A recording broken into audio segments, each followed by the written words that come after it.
발에 밟힐 만큼 그렇게 많이 모인 군중 속에서 한 사람이 예수님께 다가와 요청을 했습니다. 선생님, 제 형에게 말해서 유산을 나와 함께 나누게 해 주십시오.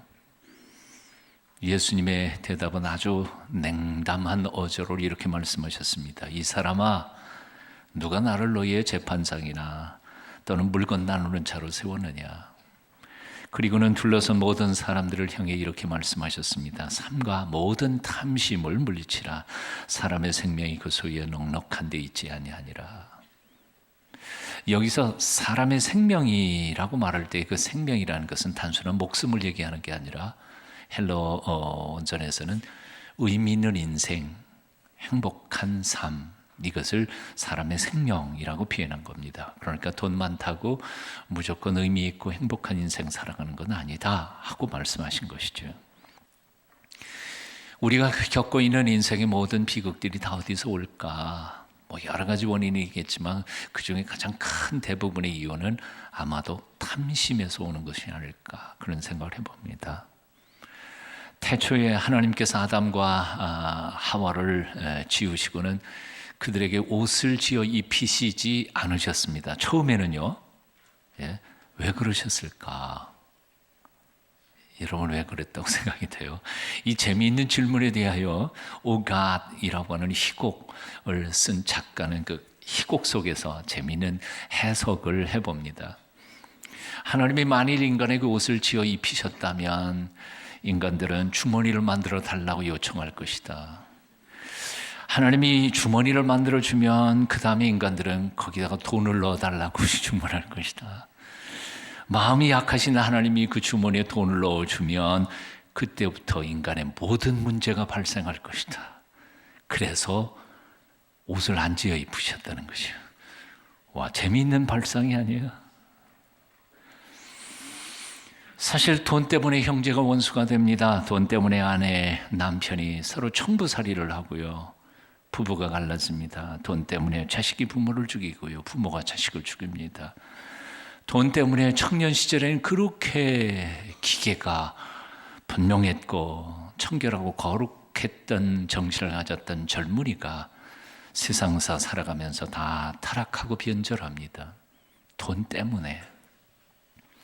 돈 때문에 하나님 앞에 나오는 성도들조차도 신앙생활을 제대로 못하는 것을 전 참 많이 봤습니다. 믿음이 있다 하면서 돈 문제만 나면 팩 돌아가고 하나님 앞에 온전한 헌신을 못하는 참 많은 그리스도인들이 세상에 많습니다. 그래서 주님 말씀하신 겁니다. 삼가 모든 탐심을 조심해라, 물리쳐라. 왜냐하면 사람의 생명이 그 돈의 물질의 넉넉함이 있는 것 아니기 때문이다. 오늘 본문을 묵상해 보면 본문에 나오는 농부는 보통 농부가 아니었던 것 같습니다. 곡식 쌓아둘 곳이 없을 만큼 그렇게 농사를 잘 짓는 농사의 달인이었습니다. 요즘 달인하지만 이 농사 짓는 달인이었던 것 같아요. 저희 아버님도 농부이셨지만 농사 짓는 게 그렇게 쉽지 않더라고요. 지켜보는 거요. 예? 이게 때를 따라 하나님이 햇볕 비춰주시고 비를 내려주시고 그래야지 홍수 나면 쓸려가고 가뭄 들면 키워내지를 못하고요. 농사만 잘 짓고 가을에 수확만 풍성하게 하면 그럼 돈 버느냐? 그것도 아니더라고요. 왜냐하면 농사가 잘 되니까 다 잘 돼요. 그럼 농산물이 값이 뚝 떨어져요. 그러니까 농사는 잘 지었는데 오히려 빚더미 올라가는 수가 있더라고요. 이 사람은 가만히 생각해 보면 농사만 잘 짓는 달인이 아니라 농작물 관리를 참 잘했어요. 그래서 돈도 많이 번 부자가 됐습니다. 다른 말로 말하면 요즘식으로 하면 경영을 잘하는 경영인이었습니다. 18절에 보면 내 모든 곡식과 물건을 거기 쌓아두리라 하고 말했습니다. 모든 곡식과 그리고 뭘요? 물건을 쌓아둔다. 곡식 창고만 있는 게 아니에요. 창고에다가 쌓아놓을 물건이 꽤 많았어요. 19절에 보니까 여러 해 쓸 물건을 많이 쌓아두었으니 무슨 물건이었을까요? 쓸 물건이에요. 뭔진 모르죠. 근데 그게 풍성해요. 그러니까 앞으로 몇 년 동안은 돈 한 푼 벌지 않아도 먹고 사는 데는 전혀 지장이 없는 거예요. 대단한 사람입니다. 한마디로 이 사람은 능력 있는 사람이었습니다. 그리고 부지런했습니다. 남의 돈 떼먹거나 사기쳐서 부정축제한 사람이 아니었습니다. 열심히 제 손으로 돈을 번 사람이었습니다. 그런데도 이런 사람을 향하여 하나님께서는 20절에 보니까 하나님은 이르시되 어리석은 자여 라고 말씀하십니다. 영어 번역을 보니까 You fool, 이 바보야, 바보야. 이렇게 능력이 있고 그리고 재산 관리를 잘해서 돈을 좀 번 사람, 지혜로운 사람을 향하여 왜 하나님께서는 바보라고 말씀하셨습니까? 첫 번째 이유는 자신이 언제든 죽을 수 있는 불확실한 존재라는 사실을 깨닫지 못했기 때문입니다. 물론 이 부자도 자신이 죽을 거라는 생각을 못한 거 아닙니다. 모든 인간이 다 죽잖아요. 안 죽는 사람이 있어요? 다 죽죠. 나도 죽을 거라는 사실을 알아요. 그럼 모르는 사람이 이상한 사람이죠. 그러나 나도 죽을 거지만 오늘 저녁에 죽을지는 모르는 거죠. 안 그래요? 여러분들 얼굴이 죽음 얘기만 나오면 심각해져가지고 이 부자는 아직도 내 시간이 넉넉하다고 생각한 겁니다. 그래도 몇 년은 더 살겠지. 내가 쌓아놓은 재산 쓸 만큼은 하나님이 살려주시겠지라고 생각한 겁니다. 바로 그게 착각이었던 거죠. 어떤 철학자가 이런 표현을 했잖아요. 인생의 가장 확실한 사실은 내가 죽는다는 것이고 가장 불확실한 사실은 내가 지금 살아있다는 그것이다. 사실 죽음보다 확실한 것이 세상에 있을까요? 없어요. 그런데 지금 내가 살아있다는 사실만큼 불확실한 사실이 또 세상에 어디 있겠느냐는 거예요. 농부가 어리석은 것은 미래가 자신의 손 안에 있다고 생각한 것이었습니다. 하나님께서 허락하지 않는 한 내일도 결코 존재할 수 없다는 사실을 모른 채 자신의 쌓아놓은 부에 취해서 그냥 놀궁리만 하고 있었던 것이지. 사랑하는 여러분, 우리 인생에 있어서 가장 중요한 것, 내가 살아있다는 것의 불완전성, 죽음의 확실성, 오늘 기억해야 합니다. 그것을 모르는 사람이 바보입니다. 어리석은 사람입니다. 지각이 없는 사람입니다. 연습하겠습니다. 옆에 있는 사람 쳐다보시면서 너도 죽어. 그거 잊어버리면 네가 바보야. 어른한테 그렇게 말하기는 좀 곤란하네요. 그지? 2부 예배 때 어르신들한테 하니까 아무도 안 하시더라고. 그 지혜로운 사람을 향하여 하나님께서 이 바보야 라고 말씀하신 두 번째 이유가 있습니다. 그것은 뭔가 하니 행복이 물질에 부요함이 있다고 착각했기 때문입니다. 행복이 어디서 오는가? 이 사람은 물건 다 쌓아놨으니까 이제는 행복한 것만 남았다는 거죠. 착각이 나는 거예요. 에릭 프롬이라고 하는 심리학자는 소유냐 존재냐, to have or to be 라고 하는 책 속에서 인생이 살아갈 수 있는 두 가지 대표적인 삶의 모습을 소개를 했습니다. 그 첫 번째가 행복은 소유에서 온다고, 그래서 소유를 통하여 자기 정체성을 찾고자 하는 삶의 형식을 바로 소유지향적인 인생이라고 표현합니다. having mode라고 표현을 했습니다. 그런가 하면 진정한 행복은 소유에 있고 없음이 아니라 나의 존재 그 자체에 있다고 생각하는 것, 즉 존재지향적 인생이라고 표현합니다. 그 being mode라고 했죠. 소유지향적 인생, 소유하고 소비하는 것에서 나의 삶의 가치나 기쁨이나 인생의 의미를 발견하는 사람, 이런 사람들 영어로 표현하면 I'm what I have, 내가 가진 것, 그게 바로 나예요. 그러니까 내가 만일 가진 걸 잃어버리면 자살할 수밖에 없어요. 예? 사업에 실패해서 자살하는 사람들이 있잖아요. 더 이상 나는 존재 가치가 없다고 생각하는 거예요. 그것처럼 멍청한 게 어디 있어요? 이 소유지향적 삶을 살아가는 사람들은 소유가 넉넉하며 안정감을 느낍니다. 하지만 소유가 없다든지 아니면 소유가 하나씩 자꾸 빠져나가는 것을 느끼기 시작하면 불안감에 사로잡힙니다. 이러다가 내가 알거지되는 거 아닌가, 밖으로 나가는 건 아닌가, 아니면 내가 무소유 상태를 보면서 남들이 나를 비웃는 것은 아닌가. 왜냐하면 소유, 내가 입고 있는 옷, 내가 들고 다니는 가방, 내가 타고 다니는 차에 나의 아이덴티티를 부여했던 사람이니까 그것이 없어지기 시작하는 순간부터 사람들은 나를 시시하게 볼 것이라고 착각하기 시작하니까요. 나의 존재 가치가 없어지기 시작하는 거예요. 그래서 이런 사람은 어떻게 하든지 소유를 늘리려고 생각합니다.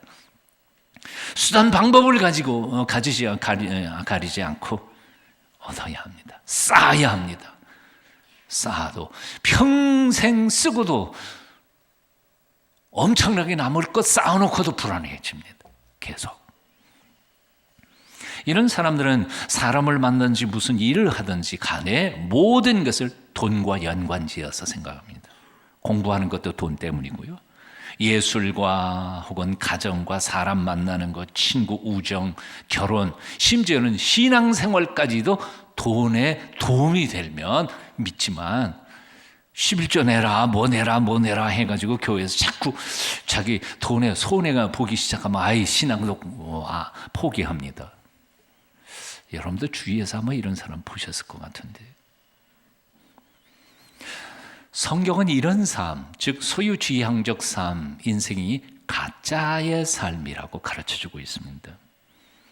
아까도 말씀드린 것처럼 이것은 항상 두려움이 있기 때문이에요. 그리고 정말 내가 소유한 그것이 나는 아니기 때문에 그렇습니다. 하나님께서는 우리에게 이렇게 말씀하십니다. 두려워하지 마라. 뭘 먹을까, 뭘 마실까, 뭘 입을까 걱정하지 마라. 공중에 나는 새를 봐라. 들의 백합화를 보라. 하나님이 다 먹여주시지 않냐? 입히지 않으시냐? 하물며 너희일까 보냐? 걱정하지 마라. 두려움, 무소유에 대한 두려움, 이것은 사탄의 전략이다. 기우다. 한번 따라해 보실래요? 산입에 거미줄 치랴. 나는 학교에서 배운 게 아니라 우리 어머니한테서 배웠어요. 언제 배웠는지 몰라요. 아마 초등학교도 들어가기 전에 아마 들었던 것 같아요. 근데 어렸을 때는 상상력이 풍부하잖아요. 엄마한테 산입에 거미줄 치겠냐 말씀 듣는 순간 깔깔대고 웃었어요. 산입에 거미줄 안 쳐요. 예. 그 6.25 전쟁 통해서도 살아남았는데 뭐. 자, 두 번째 종류의 사람들은 존재지향적 사람입니다. 오늘 여기 내가 있는 존재로서의 나의 가치를 인정하는 사람입니다. 많이 가졌든 적게 가졌든 상관없어요. 미모가 미스 코리아가 됐든 지금 자유롭게 얼굴이 좀 생겼든 상관없어요. 나 있는 그대로 하나님이 주신 것 그대로 족하다는. 그리고 내게 필요한 생존에 필요한 기본적인 것들, 여러분 오해하지 마십시오. 내가 갑부되도록 하나님이 돈 주신다는 말이 아니에요. 내 생존에 필요한 가장 기본적인 것들은 언제든지 하나님께서 굶기지 않으시고 공급해 주신다는 뜻이에요. 아멘이세요? 굶어 죽을까 봐 걱정하실 필요는 없단 말이에요. 소유를 늘리기 위해서 살아가는 사람이 아니라 살아있음 그 자체에 최선을 다하는 삶, 이게 존재지향적 인간입니다. 그런데 성경은 이런 삶만이 진짜 삶이라고 가르쳐주고 있습니다. 이런 삶을 살아갈 때 진정 참된 행복과 기쁨을 누리면서 살아가게 된다는 것입니다. 세상의 소유지향적인 가치 기준에 의해서 사람들을 평가합니다. 그렇잖아요. 요즘도 그렇죠. 어디가 보니까 그렇다고. 옷을 그래도 비싼 옷 입고 딱 호텔에 가면 딱 대접이 틀려지잖아요. 예? 허름한 옷 입고 가면 어떻게 해요? 대접받아요? 못 받아요. 쫓겨나기 십상이죠. 세상은 그래요. 하지만 하나님은 어떠실까요? 예? 껍데기 소유 가지고 우리를 맞아주시는 분이 아니에요. 교회는 어때야 될까요? 예, 세상을 닮아가서는 아니라고 생각해요. 그 사람, 하나님의 아들과 딸, 그리스도인, 성도 그 자체로서 그의 가치를 인정하며 기뻐하며 사랑하며 섬기며 함께 그를 인하여 기뻐할 때 그게 진짜 하나님의 교회인 줄로 믿습니다. 그럴 때 참으로 행복해지는 것 아니에요. 그런 모습을 세상에 보일 때 세상이 정말 가진 것으로서 사람을 따지는 것, 가치 기준을 따지는 게 아니라 세상도 행복한 세상으로 바꿔갈 줄로 믿습니다. 그러므로 사랑하는 여러분, 일, 업적, 성취, 승진, 돈놀이, 돈벌이 중심으로 살아가지 않기를 노력하십시오. 사람 중심으로 있는 그대로 사랑하고 섬길 수 있는 하나님의 사람들이 다 되시기를 축원합니다. 20세기 최고의 정신의학자요, 호스피스 운동의 선구자였고 죽음에 대한 학문의 전문가였던 엘리자베스 퀴블러 로스라고 하는 사람이 있습니다. 이 사람이 수천 명의 죽음을 앞둔 임사 체험자들을 임상 실험을 했습니다. 그 결과를 우리에게 발표를 하고 소개를 했는데, 죽음을 딱 앞둔 사람이 뭘 제일 후회할까? 뭘 후회할 것 같아요? 예? 좀 큰 아파트에서 살지 못한 걸 후회할까요? 좀 큰 차 못 탄 거 후회할까요? 높은 자리에 못 올라간 거 후회할까요? 그런 사람 한 명도 없었어요. 대부분의 모든 사람들이 후회하는 게 뭐냐면 우선순위를 잘못 두어가지고 사랑하는 사람한테 사랑한다고 말을 못한 걸 후회해요. 부부간에 여행 좀 같이 가자 그래놓고 너무 바쁘다는 핑계로 한 번도 못 간 거, 그걸 후회해요. 사랑하는 자식에게 따뜻한 말 한마디로 아빠는 널 사랑한단다, 그 말을 못하고 그걸 후회해요. 즉 다시 말하면 앞에 소유지향적인 그 삶에 대하여 후회하는 사람은 죽음 앞에서 아무도 없다는 거예요. 결국 존재로서의 오늘의 내가 삶을 온전히 살지 못한 것에 대하여 후회하더라는 거예요. 그가 쓴 글 중에 몇 줄을 제가 읽어드리겠습니다. 그들이 보여준 가장 놀라운 사실은 죽음 선고를 받는 순간에 그들의 삶이 끝장나 버리는 것이 아니라 오히려 그때부터 진정한 참된 삶이 시작된다는 사실이었다. 왜냐하면 죽음의 실체를 인정하는 그 순간 삶의 실체가 보였기 때문이다. 우리는 죽음 앞에서야 겨우 왜 사는지, 어떻게 살아야 하는지 그걸 겨우 보이는 거예요. 그들이 우리에게 던져주는 가장 귀한 교훈은 오늘이라고 하는 일상적인 나를 최대한으로 살라는 것이다. 그렇습니다. 우리가 더 많이 소유하지 못했기 때문에 우리가 불행한 거 아니에요. 오늘 하나님이 주신 것들에 대하여 자족하면서 함께 살아가지 못해서 우리는 불행한 것뿐이에요. 없는 것에 대하여 안타까워하면서 있는 것에 대하여 감격하지 못하기 때문에 우리가 불행한 것뿐이에요. 세 번째로 이 농부를 하나님께서 바보라고 부른 이유가 있습니다. 그것은 문고하니 그의 눈에는 아무것도 보이지 않고 오직 자기만 보였기 때문입니다. 이 사람의 잘못이 무엇입니까? 아까도 말씀드린 것처럼 부정축제한 것도 아니고 남의 것 빼앗아 거나 혹은 훔친 것도 아니었습니다. 자신이 열심히 일해서 자기가 번 것들을 잘 간수했는데 뭐가 잘못입니까? 그런데도 이 사람의 삶을 가만히 생각해 보면 너무나 자기 중심적인 사람이었다는 거지. 이고센트릭. 그는 계속해서 오늘 본문, 짧은 본문 속에서 내가 내 곡간에 내 모든 곡식 내 영혼아 계속 반복해서 자기만 나와요. 그의 마음속에는 땅에 대한 고마움도 없습니다. 하나님에 대한 감사도 없습니다. 이웃에 대한 관심도 전혀 없습니다. 오직 나밖에 없습니다. 재물만 있으면 하나님도 없어도 되고 이웃도 없어도 되고 나 혼자 얼마든지 행복할 수 있을 것이라고 착각한 것입니다. 그래서 주님께서는 그를 향하여 이렇게 말씀하십니다.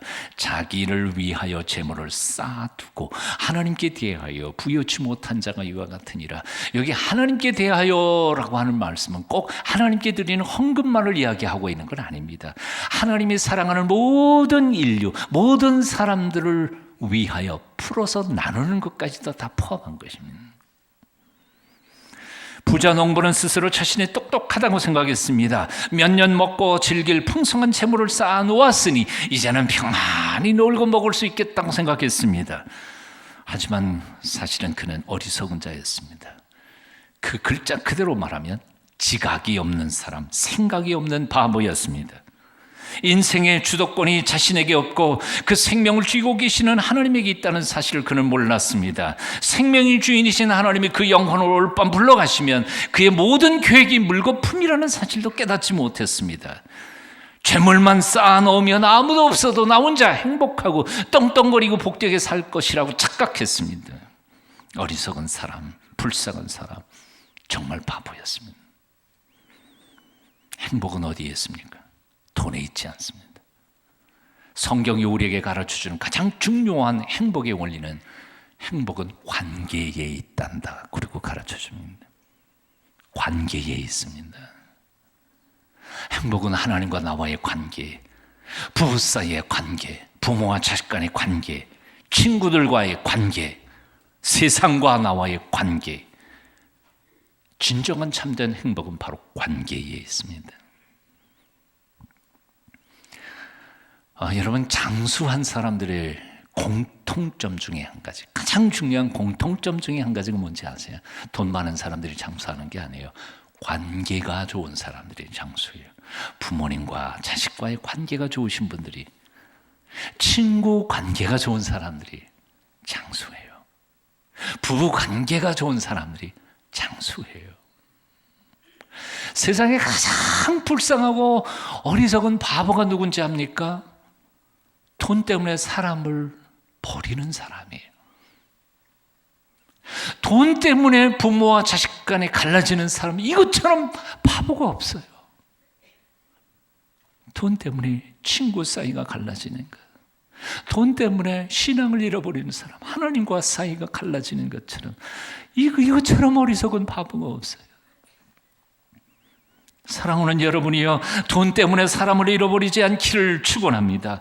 돈 때문에 형제간에 갈리거나 부부가 갈리지 않기를 축원합니다. 돈 때문에 부모와 자식이 상처받아서 갈라지지 않게 되기를 바랍니다. 돈 때문에 하나님과 관계가 끊어지지 않게 되기를 축원합니다. 하나님께서 허락해 주신 재물을 자족하며 기뻐하며 하나님께서 허락하신 오늘이라고 하는 날에 최선을 다하여 사랑하며 행복해하며 사랑하는 주의 백성들이 될 때 하나님의 놀라우신 축복이 여러분과 함께 하실 줄로 믿습니다. 오늘 인생의 주인이신 그분 안에서 참된 행복을 발견하십시오. 사실 관계 중에서 가장 중요한 관계는 하나님과 나와의 관계입니다. 그 관계만 온전하다면 나머지는 좀 모자라고 부족해도 괜찮습니다. 다윗의 시편 23편 1절의 고백이 바로 그것입니다. 여호와께서 나의 목자가 되시니 나는 부족한 게 아무것도 없습니다. 마더 테레사가 미국 순회 집회를 하는 도중에 엄청난 갑부를 만났다고 합니다. 그 엄청난 부자가 기꺼이 도우려고 그 테레사 수녀에게 물었다 그러지요. 뭘 도와드릴까요? 뭐가 가장 필요하십니까? What do you need the most? 정말 필요한 거 뭐 있습니까? 그때 테레사 수녀가 빙그레 웃으면서 이렇게 말했다고 합니다. 저요? 아무것도 필요 없습니다. 내게는 오직 예수님만 필요합니다. 그분이면 족합니다. 신앙이란 뭐예요? 그분이면 족한 거예요. 예수님 말고 더 원하는 거. 그 벌써 신앙의 기본, 본질이 잘못된 거예요. 오늘 나의 능력이요, 나의 소망이요, 나의 구원이요, 나의 꿈이요, 나의 자랑이요, 나의 기업이요, 나의 피난처이시고 나의 모든 것인 예수 그리스도 안에서 진정한 참된 평안과 기쁨을 누리시는 여러분 다 되시기를 축원합니다. 기도하겠습니다.